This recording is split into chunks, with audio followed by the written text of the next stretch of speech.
Hi, I'm Cristine Rayner. Shh, the kids are asleep.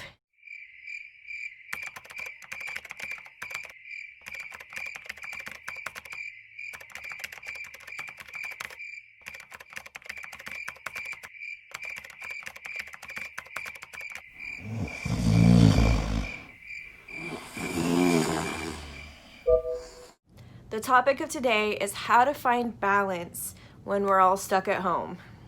And for us homeschooling parents that have a hard time balancing our own needs as well as the needs of our kids, I have a really helpful guide that will help you balance your life that much more. It's great for maintaining your well-being. Balance is something that's really hard to manage right now, and everyone seems to have a hard time with it, even in regular life. As soon as you successfully balanced one thing in your life, it seems like something else is out of whack. That's just how life goes. You're always constantly on a tightrope trying to balance things. Some people think they can't ever achieve balance, but that's not true. The more you strive for these things, the more you actually achieve more self-awareness and more self-love and self-care and more time management for things that help you to feel your best. This tool is fantastic for homeschooling parents to help guide their kids as well and model how to have a balanced lifestyle, especially if you're an unschooler and you don't have a specific schedule that you go by. Planning according to your needs is very helpful. Most people have heard the term variety is the spice of life. That's going to help you remember this tool. I think the last time any of us actually discussed what our needs are was in kindergarten when they taught us that we need food, clothing, and shelter. We definitely need more than that. So what are your needs? When was the last time you ever self-reflected and said, what does it mean to have self-care? What does it mean to live a life where all of your needs are being met? What are your needs? When you're struggling with some mental health challenges, or you feel like you're in a rut, or you're just kind of down, or you feel like you are missing out on something and you're not sure what it is, I look to this chart to find out what's out of balance, and I self-reflect and I try to achieve a better balance according to these needs. So I'd like you to write down the word spices along a piece of paper in this manner, and then we're going to look at each letter and talk about a need that letter represents. It's very helpful if you add it to your planner because then you can self-reflect on a daily basis which of the needs you're able to meet fairly easily or regularly and which of these needs you need to focus on purpose to correct. So the first S stands for social needs. Everybody has a different amount of social needs. If you're an introvert, you might have less social needs than someone else in your family who's an extrovert.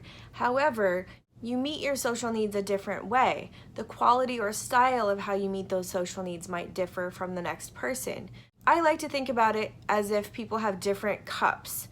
Some cups are big and need a lot more to fill them, and other cups are small and you don't need as much. But the quality matters.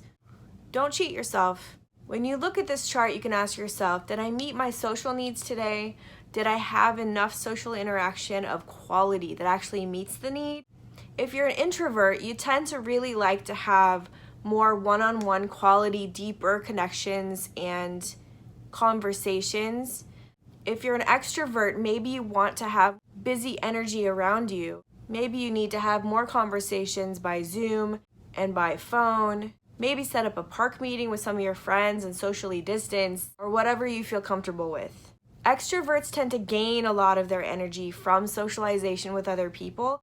Introverts tend to be drained after a period of time of socializing. So if you're an introvert, you might have a smaller cup, but the quality of the socialization or interactions can be different. And if you're an extrovert, you have a larger cup to fill, which might be difficult for many of you if you're stuck at home or not working at this time. If you're an extrovert and you have a larger family, you tend to have an easier time getting that need met at this point if you're stuck at home often. Now the P in this chart stands for psychological needs. Sometimes that's a little bit hard for people to define. How I define it is your sense of belonging, if you feel people tell you they love you enough, if you get enough hugs, if you're working towards self-improvement, taking baby steps toward goals for yourself, reading a self-help book, working on having more positive thought patterns, working on your anxiety, using coping skills, identifying problems in your life, and working to solve them, self-esteem, emotional regulation, psychological self-care.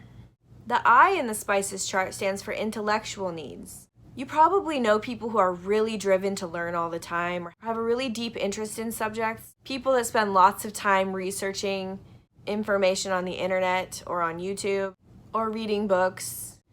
Everybody has all of these needs, and some people have intellectual needs that are already being met by something they're doing in life.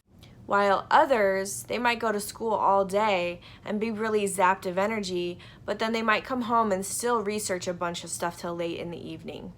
If you're finding this helpful, please give this a like. Letter C in this chart stands for creativity.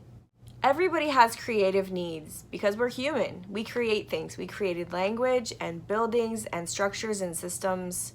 We all have creativity, but it looks very different in different people. While some people might organize their room or their car or the dishes, other people might do things that are more obvious with creativity, like creating works of art, painting, drawing, singing, dancing. Many people have creative avenues that they don't even realize is creativity. And so many people don't even recognize creativity as a basic human need. That tends to be one of the first things that is left out of our lives when we get too busy and we're parenting and taking care of things and having to manage our time. Creativity sometimes is one of the least respected of our needs because we think that's just what you do when you have spare time or for fun as a hobby. But really, play and creativity feeds the soul and is really necessary for well-being and health, especially for children. But so many parents have forgotten how to play or have hobbies because they're so busy doing other things. But this is a huge area of need for most people because they don't understand the value that they're going to get out of play and creativity. Novel works that they create themselves give so much to your self-esteem and well-being. It's a stress reducer as well. Many people will have to brainstorm what types of things that they do in their life that are creative or what types of things they want to do that are creative.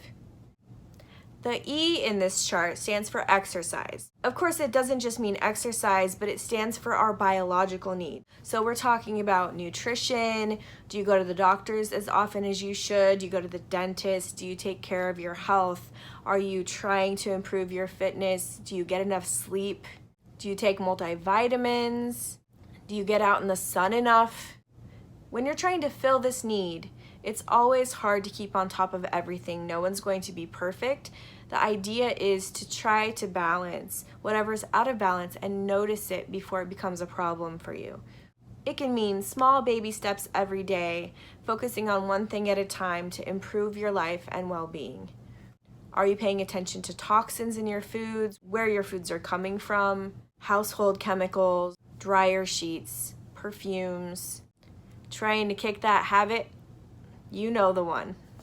Consider harm reduction. You don't always have to cut everything out of your life. You're not going to be perfect and healthy 100% of the time, but you can focus on harm reduction and increase the positive things that are in your life. So if you can only get out and walk once or twice a week, get out and walk once or twice a week. If you can only reduce a bad habit by a little bit, go ahead and reduce your bad habit by just that little bit.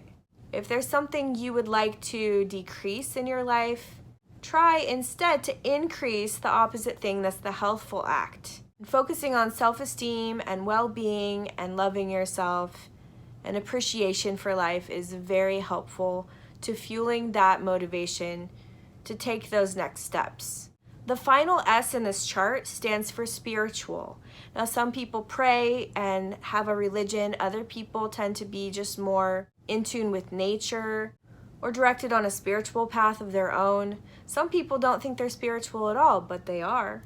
Again, just like with any of these needs, sometimes you have a larger cup, sometimes you have a smaller cup. Some people are really tapped into their spiritual side, and they tend to really spend a lot of time feeding that and nurturing that. Other people don't really give it the time of day. Again, this is one that many people do neglect. And you see some existential issues or philosophical issues come up for some of those people who neglect that side of themselves, where they have a hard time integrating a lot of their philosophies or their ways of life or their judgments about how to take action. A way to nurture your spiritual side could be something as simple as taking a walk in the park at sunset, noticing the sunset, looking up in the trees and seeing the baby birds in the nest and having that sense of awe or wonder. You can sit somewhere and do yoga or meditate. You can listen to some really nice music that calms you and feels peaceful and gives you harmony. Spirituality also consists of things like judgments about your actions and morality, such as going by the golden rule, treating other people how you want to be treated. Have you been doing that lately? Have you self-reflected on, am I the person that I want to become? Am I the person that I respect and want to be? It also has to do with mind frames, such as, if I were to die tomorrow, am I in alignment with all of the things that I find valuable and important in my life? If I were to die tomorrow, what would that mean? How would I change my actions? What would I do differently? Am I in alignment with what my beliefs are and how I want to spend my time living this life? Am I giving to my family in the way that they deserve? Am I going to have regrets, right? What do I need to do to be in alignment with that? Of course, you don't want to stay in that thought pattern too long. If you spend lots and lots of time doing that and thinking about that every day, it can lead to some pretty depressive episodes. So I would just caution you not to spend too much time in that mind frame, but spend enough where you get that value that comes out of it. Spend enough where you're realigned with your purpose and values and what's important to you in this life. What are you spending too little time on? What are you spending too much time on?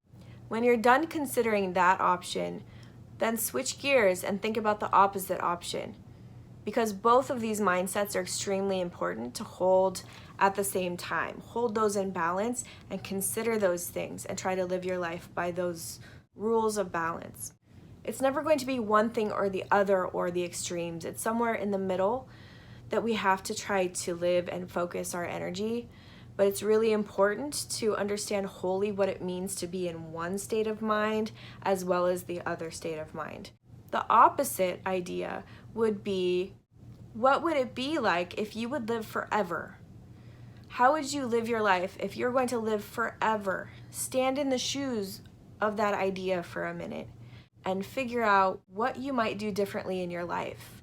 Would you then take on something like a college degree? Would you decide to go for something that you decided long ago maybe you didn't have the time or energy for? Don't limit yourself, whether daily or long term.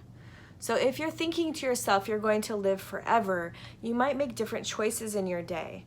If I were to live forever, I would be nicer to everybody, because chances are that cashier that didn't know how to count change back and was annoying to me at that moment, that person is going to be in my life again multiple times in many different ways. So that's important to remember and to be responsible with your actions and how you come across with other people or how you're treating them in those moments. And if you are going to live forever and you're stuck on this planet forever, you're definitely going to make different choices with regard to things such as littering. If you are choosing to litter and not really think about it, eventually you're going to be walking around in knee-deep trash and you have to suffer those consequences, right? So having a mind frame where you're conscious of the long-term impact of your choices and your actions, and assuming that you have a lot of time to do whatever it is you want to do in your lifetime, right? That helps you to make choices that are long-term and responsible and respectful of the earth and of other people, while the other frame of mind helps you to be true to yourself and passionate and vulnerable and loving, and not to forget to be as authentic as possible and to live your life to the fullest. So in review, we have spices, and the S stands for social needs, the P stands for psychological needs, the I stands for intellectual needs, the C stands for creativity needs, The E stands for exercise, biological needs, and the last S stands for spiritual needs, whatever that means to you. I usually encourage my clients to take this chart and put it in their planner or reflect on it once a day, maybe around lunchtime, to check in and see how many of these needs have they been able to meet during that time. And then when they realize they haven't met one or two, they can go ahead and plan the rest of their day to try to achieve success in those areas and try to meet those needs with the rest of the time they have for that day. No one's perfect, and it's not intended to be something that makes you feel bad that you're not able to meet one of your needs. Sometimes we have other things going on in life where that takes priority, but you just need to have that self-reflection to know that eventually when things let up, or whenever you have small spaces in your life where you can fit something that meets that need, go ahead and try to do that or plan for that.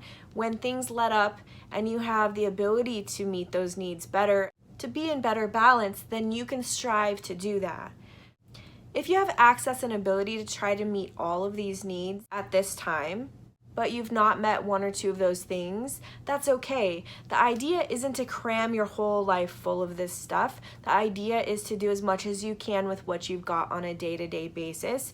And if there's a couple of things that you weren't able to meet that day because you went overboard on something else, that's normal and that's going to happen. The idea is to self-reflect and to try to rebalance. So if I don't meet, let's say, my social needs one day, my creativity needs that day, the next day I'm going to start with planning the creativity and the social needs, because then there's some sort of balance. I'm readjusting so that I can meet my self-care requirements and I can be happy and fulfilled and have a well-rounded life and hold on to that well-being. It's not going to be perfect every day, and oftentimes we will overdo it on something or another, or maybe you spend the whole day just lounging around watching Netflix. That's okay. That means probably biologically you needed some sort of day of rest.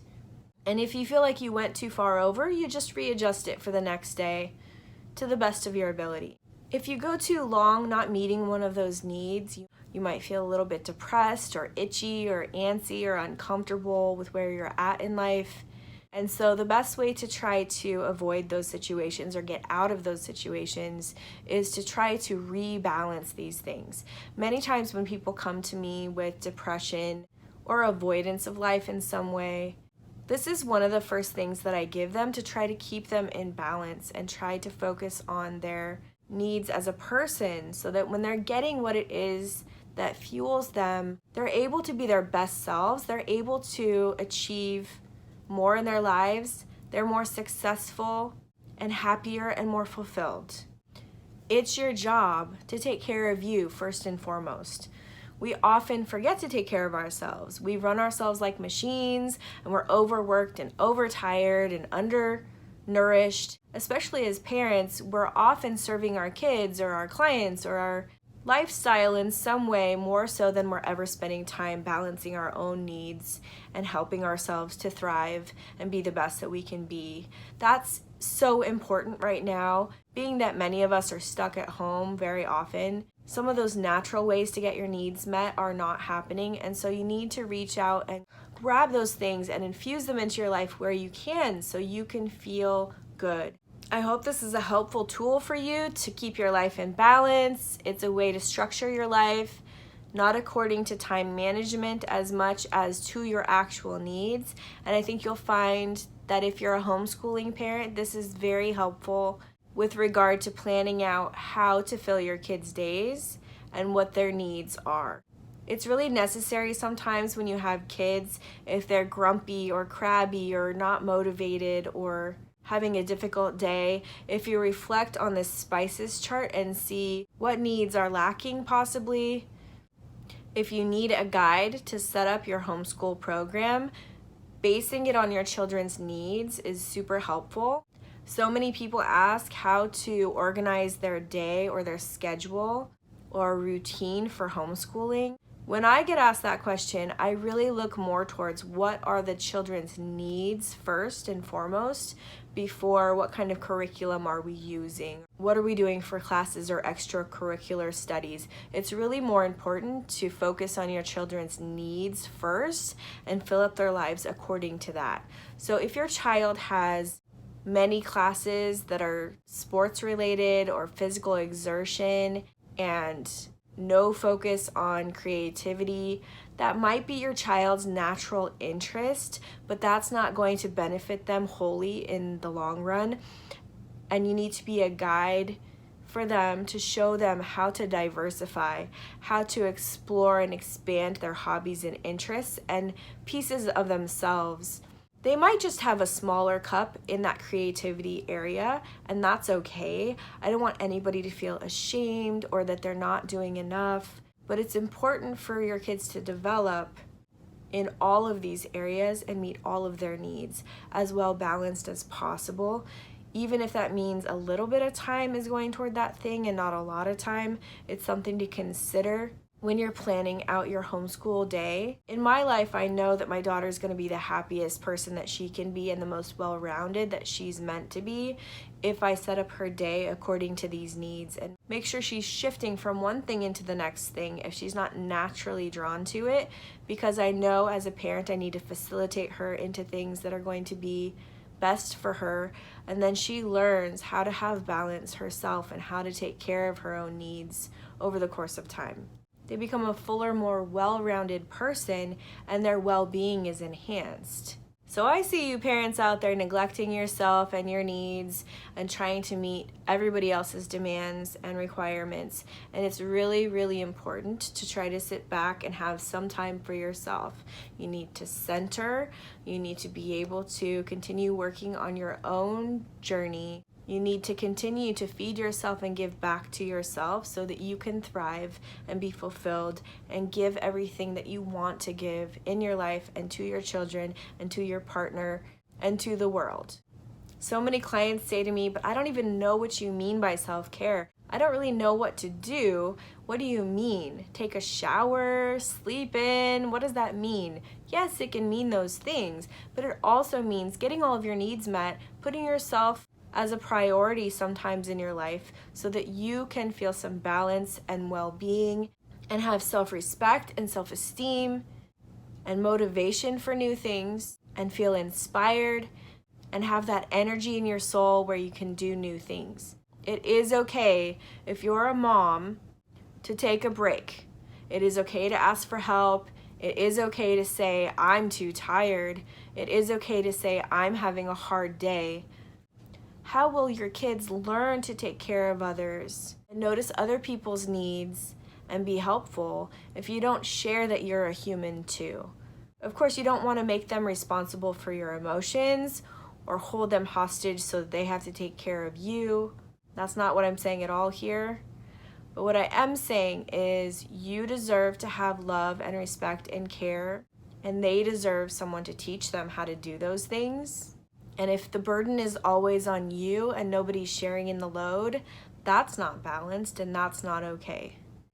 Hopefully with this guide, you can have the self-awareness to be able to reflect on what your needs are, what your kids' needs are, and what your priorities are, and readjust so that you can be your best self and thrive in this world. It doesn't matter if you're stuck at home.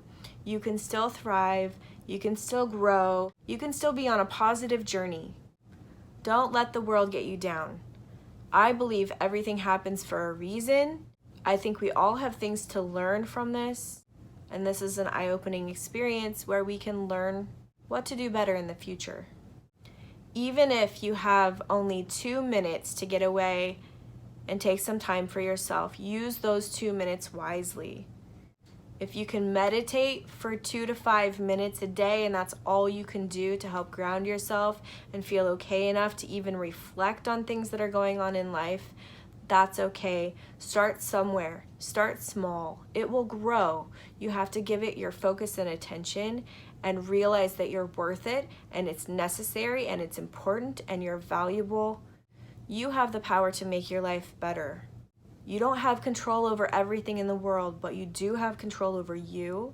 You do have control over your immediate experiences, your reactions, and your thoughts.